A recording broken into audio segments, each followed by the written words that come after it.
We had a fairly mixed day in the market yesterday, although we can see the majority of tech was up, although fairly slightly. We do notice utilities and energy did take a bit of a pullback, and today we want to uncover Bill Ackman, who just made a massive move, going all in on a stock that returned over 846% in the past decade. We're going to break down exactly what he bought and why, but before that we'll just touch upon the reason why we did get a bit of a pullback in utilities mainly, and we can see as a whole they are fairly sensitive to any changes we get in the bond yields. They're typically called a bond proxy and largely driven by fixed income investors who will toggle back and forth between both bonds and essentially utilities, given the very attractive yields that some of these do hold. But what we did notice, and for quite a while now, is that US Treasuries are trading at some very high levels, sitting now just above 5%, and this is why investors are moving away from utilities and to what they believe is a little bit safer in terms of the bond yields, something definitely we would say to keep an eye on as potentially we see these rates hike up further, which could have an effect on the market that isn't a positive one. Now, today's episode, we're going to uncover his new big bet, and that is Amazon. For those that were unaware, maybe a surprise, maybe not, but on top of that, we've also seen him move out fully of one of his positions, and that is Canadian Pacific. So the episode is going to uncover whether or not Amazon right now is a great move for investors, and what he's also been doing in terms of a bit of a shuffle in his overall portfolio. Now, you probably won't be surprised to know he did buy when the company was going through that very large Liberation Day drop, and he ultimately believed that the company was quite expensive until early April, where, as we can see, the company was absolutely battered by those tariffs that were in play, whether or not there is any justification to believe that the company will suffer if we see the continuation of these tariffs and the pause ultimately doesn't end up in an agreement is one thing in itself, but he's expressed quite a lot of confidence in the CEO, where he believes there is a more profit margin expansion and at a very high rate of revenue growth, something we'll also uncover today to see whether or not that is in fact true. If you missed our latest episode where we ran through some of the super investors' latest buys and sells, we can see that Pershing Square added stakes into both the rental company Hertz as well as Uber, which we do believe for the large part Uber was a very strong choice, one that we've continued to see a strong buy by many analysts.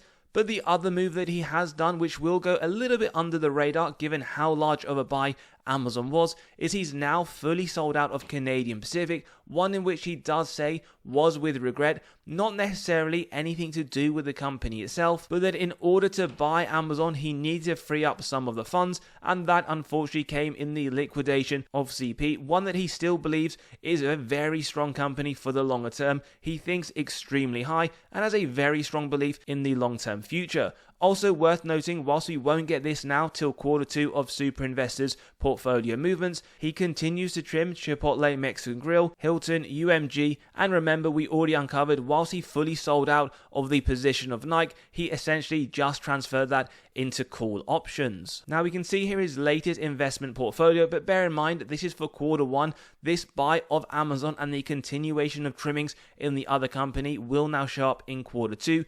His portfolio value is very, very significant at around $12 billion, but unfortunately, as he said, he had to sell out fully of Canadian Pacific, which made up around 9% of his total portfolio. So in essence, whilst we don't have the exact percentage, we do believe at a bare minimum it will be the funds that he freed up from Pacific as well as Chipotle Mexican Grill and Hilton. So we could be talking about a position that is right there in terms of the top 3. Whether it's at number 1, again, we will find out. And his new buy in that latest quarter was Uber, in fact, was his number 1 position. So it will be very interesting to note. And we can see here, as we highlighted, he was already trimming, although fairly marginally, Canadian Pacific, Chipotle Mexican Grill, as well as Hilton. So it will take some time till we do get the updates to the portfolio, so make sure you are subscribed and notification bell is on for any updated movements. Now, it isn't just Bill Ackman that holds this in his own portfolio in terms of super investors. There are currently around 24 that hold Amazon. That is fairly significant, one of the most held stock by super investors. And we can also note in the most recent quarter, that is quarter 1 of 2025,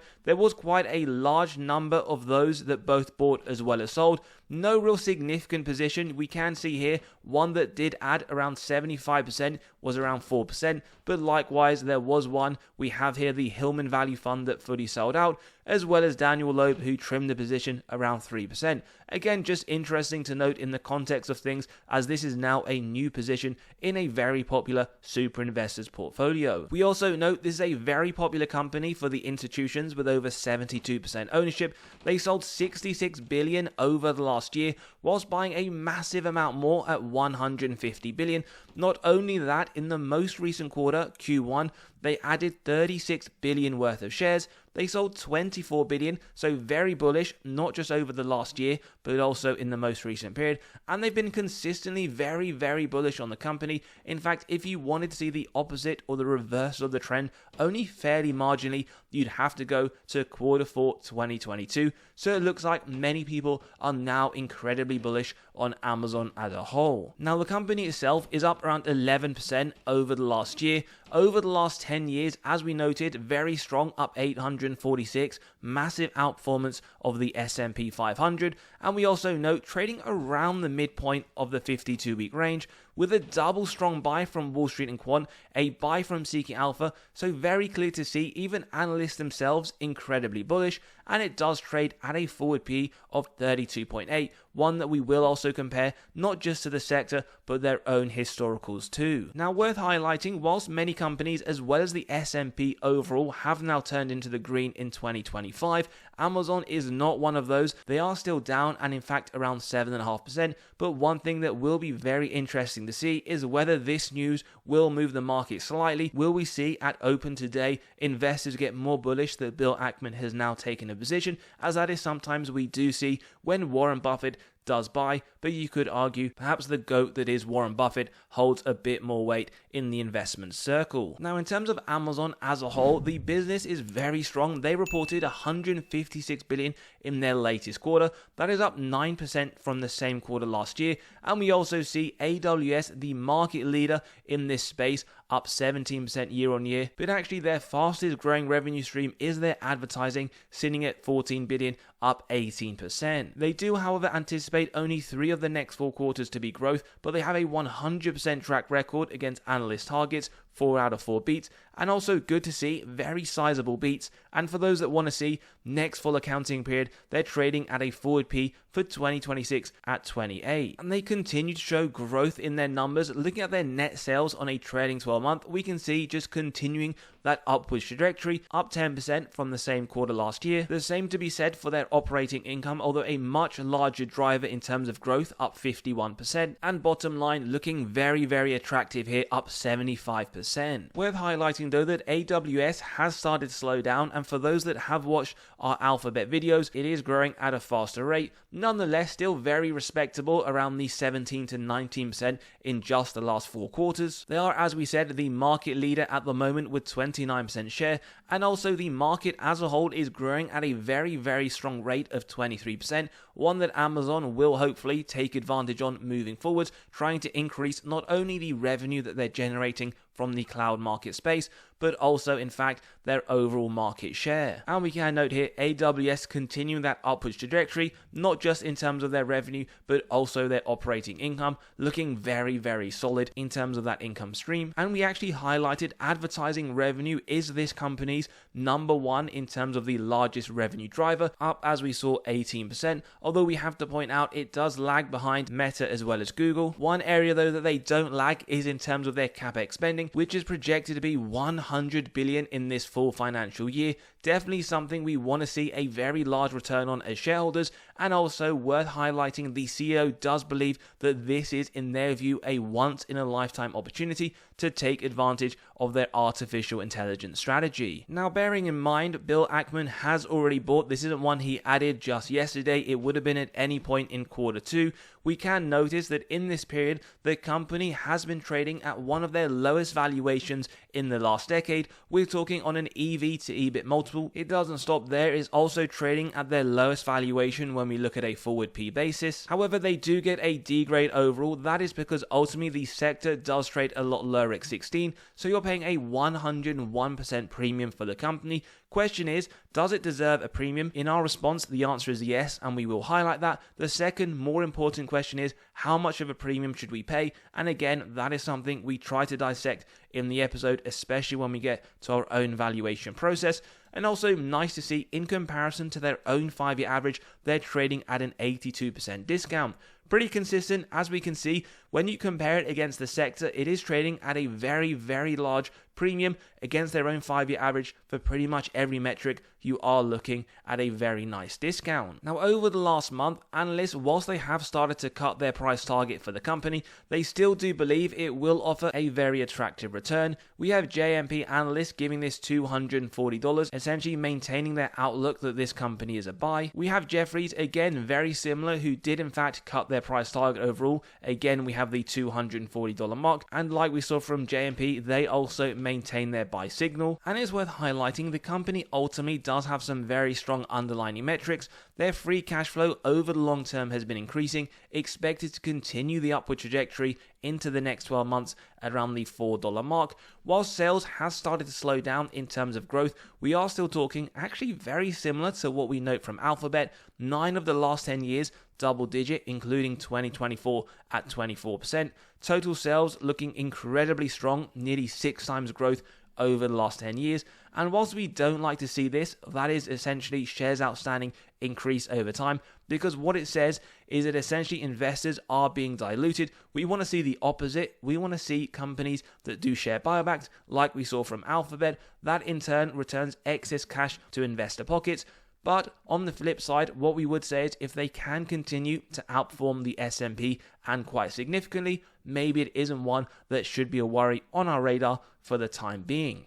ROIC 10% or more, give us faith, management are able to effectively allocate their capital. They hit that in 2024, but not as consistent as we would like. Remember, we want to see high numbers here, especially as they anticipate spend $100 billion in capex in 2025. Operating margin, again, we want to see a little bit better, although it has increased from 2% 10 years ago to now 11%. Remember, we want to see efficiencies, and free cash flow margin straddling around the 5% minimum level we do want to see. Again, very strong company in terms of underlying metrics, but there are also areas we do believe they can improve on. And net debt to EBITDA, the final metric here, looking very healthy. We want to see below 3. Numbers reflect the number of years it would take the company to pay off all of their debt net of cash on hand. 0.39, very low, and remember, correlates to balance sheet strength. 0.35, expected to go lower, so no real worries at the moment. Balance sheet does look fairly healthy. Now, why does it deserve a premium to the overall sector, as we did mention earlier? Well, they get an A- on growth year on year, as well as forward looking in the 10% region, well above the sector in the low single digit. However, worth flagging that they are growing their revenue slower than their 5-year average at 19 and 17% respectively, but again, they're also trading at a massive discount to what they previously were valued at. In terms of EPS, anticipated growth 19%, well above the sector at 10%, but also below, as we just saw above, their own 5-year. But it does make sense in terms of where the valuation sits, as we note here 31% on the 5-year. Profitability also very strong at an A+, gross margin 49%, well above the sector at 39%, also above their own 5-year at 44%. Bottom line, 10%, again above the sector at 4%, above their own 5-year. So they are looking very strong in terms of growing those efficiencies. Margins are improving. And cash from operations, $114 billion, well above their own 5-year at $67 billion. And the sector comparative doesn't come anywhere near $284 million. Now, quick reminder, double strong buy from Wall Street and Quant, buy from Seeking Alpha, D on valuation, A- on growth, with an A+ on profitability. And worth flagging that the market's still sitting in that greed space at 66.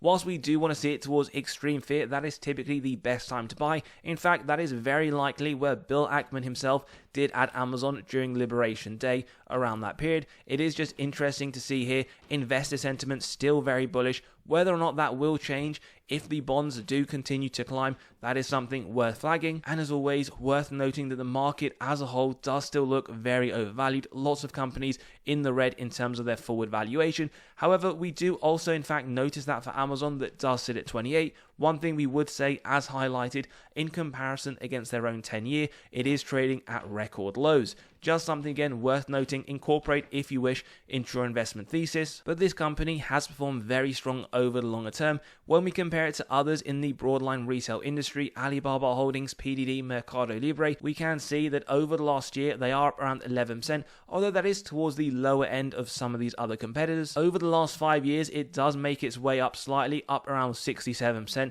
sitting in the top 3. And over the last 10 years, as highlighted, up 846%, one of the best performing, as we note here, second in fact to Mercado Libre, which is up significantly at 1,712%.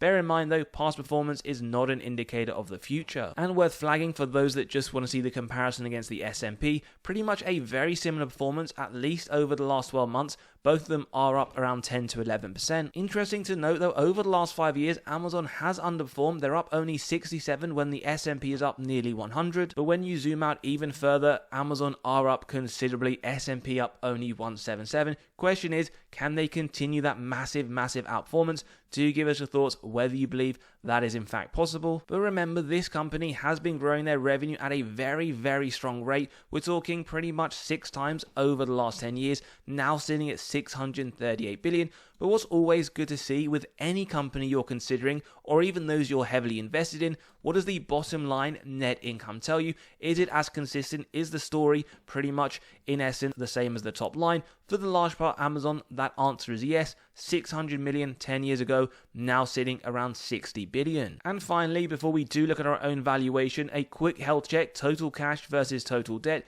where we see it's increased 5 times, around 20 billion 2015 to now sitting at 95 in the latest quarter. And as always, one number here, pure isolation, will never ever give anything away, which is why we compare it to their total debt numerically and directionally, which has actually been increasing astronomically, 17.5 billion as noted in 2015, now sitting at 158 billion, massive increase. Cash balance isn't that far off, but still a little bit of a way. That is why the net debt to EBITDA, unlike for Alphabet where it sits at 0, Amazon is above that, and definitely worth keeping an eye on, especially with the amount they are anticipating to spend on capex in 2025. Now, before we jump into the valuation, just to let you know, we have released our latest free weekly article. We draw on every single Monday morning to your inbox completely for free, where we cover severely undervalued stocks as well as what's going on in the market over the last few days. So click below, you can sign up and read straight away, where you'll be able to gain access to severely undervalued stocks for the month of May. Lots of information for each one, the upside that Wall Street themselves see over the next year. And on top of that, you can grab a recently released copy of 19 stocks that Wall Street themselves believe have the most upside in the S&P right now. So click below, you can sign up and read straight away. Now, intrinsic value today gets to $230 derived from the DCF model. Now, as you can see here, we have the free cash flow year on year. Average growth, negative 34. It has gone from positive to negative a number of years, hence why it is fairly skewed. We've won 20% moving forwards, although you can see low, medium, and high, 20, 25, 30 respectively. Numbers, as always, are subjective. You can grab a copy of this model by clicking on the pinned comment below, running through your own numbers, whether it's for Amazon or any others. But 20% and the discount rate, we get the present value of future free cash flows and terminal value, add together with the cash, subtract total debt, get to the equity value, divide by the shares outstanding, $230, 13% upside. Now, you could argue we should use a higher rate, and for full transparency, we will show you at the 25% point. Intrinsically, 325, 60% upside. And for those that believe it should be even higher, 30%, 454, indicating 124%. That is more than a double. Now, as always, we do want to be a little bit more conservative and go at the 20%, as we do believe that is in itself not that low. And we're not just done there, because we always like to add a margin of safety, 10%, execute on that if it meets the 3 golden criteria: wide moat, strong financial metrics, good forward-looking data. If you believe that in the episode, a buy at $207, then we keep going till it's near the current trading price. Now, it's not a 15% MOS, so we're essentially saying it's around a 10 to 15% margin of safety at the current point. We had analysts who believe this company is a strong buy, even some that actually cut their price target, still seeing this around 240 on average, which does give it 18% over the next year. But in your own opinion, 10 to 15% MOS, 18% upside, do you see this as a buy, hold or sell? Are you surprised Bill Ackman in fact has been adding to this position? Maybe it's one that you also added not that long ago. And don't forget, as always, to sign up to the free weekly newsletter. We will be dropping a fresh copy on Monday morning. Grab those spreadsheets, come and join us in the Patreon where we cover our buys and sells. And as always, have a great day. We'll see you all on the next one.